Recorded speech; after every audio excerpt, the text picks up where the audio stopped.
Alors ça m'évoque une multiplicité de tâches à réaliser par les agriculteurs. Et avec du stress ou une charge d'activité, de penser à tout le temps.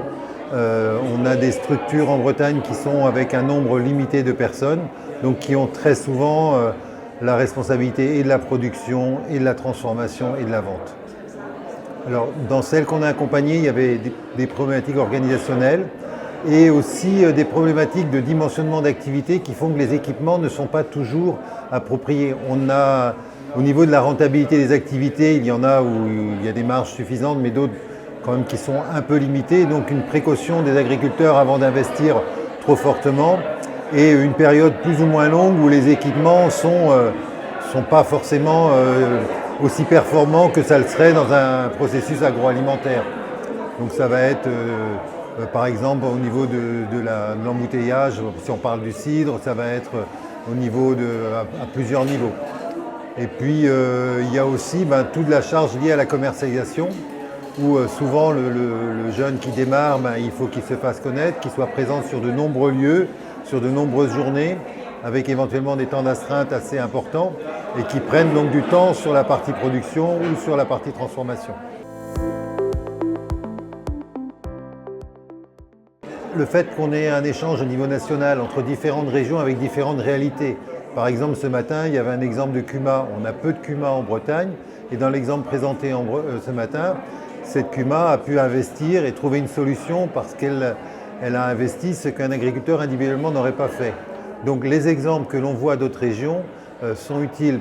Dans l'accompagnement, j'ai travaillé avec la collègue du Nord qui a montré comment ils avaient repensé l'aménagement de l'atelier de transformation laitière en ayant des cuves et des plateaux, des tamis pour les fromages qui étaient absolument bien dimensionnés, en ayant des équipements qui sont à niveau, en ayant aménagé le local pour que tout soit à niveau, et donc il n'y ait quasiment rien à porter, aucune manipulation difficile à faire.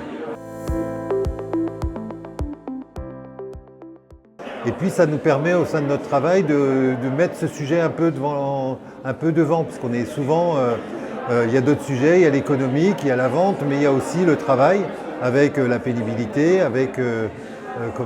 et ça nous permet, en tout cas pour moi qui suis responsable d'équipe, je sais que je vais échanger sur les conseillers installation et entreprises. C'est une centaine de personnes en Bretagne qui sont conseillers, donc se dire comment on peut aborder aujourd'hui ce sujet avec eux pour que dans le conseil, ils puissent davantage le prendre en compte, avoir éventuellement quelques préconisations, soit de questionnement, et qu'on puisse avancer.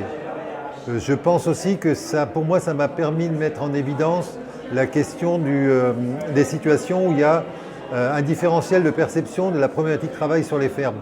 Une personne qui le subit fortement et d'autres qui n'en ont pas conscience ou qui n'ont pas conscience qu'il y a moyen de faire quelque chose pour améliorer la situation. Et donc aujourd'hui, c'est de se dire, en tant que conseiller, on est un peu responsable s'il y a une demande de proposer des méthodes ou de proposer des méthodes d'animation, d'échange entre les personnes pour qu'il y ait des prises de décision et qui permettent de sortir de ces situations.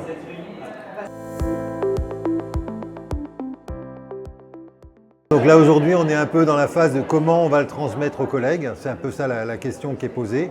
Donc de voir comment le déroulement d'une journée comme aujourd'hui peut nous permettre d'outiller une journée de formation interne ou d'information interne. Donc ça va être la première chose qui va être à travailler.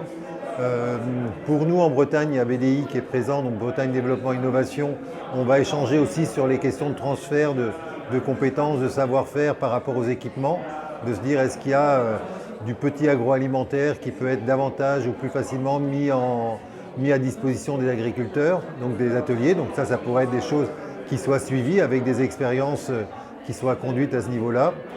C'est vrai que la question d'équipement collectif qu'on a beaucoup de mal à mettre en Bretagne, peut-être d'avoir une vigilance, soit des équipements portés par les agriculteurs, soit le travail avec des prestataires.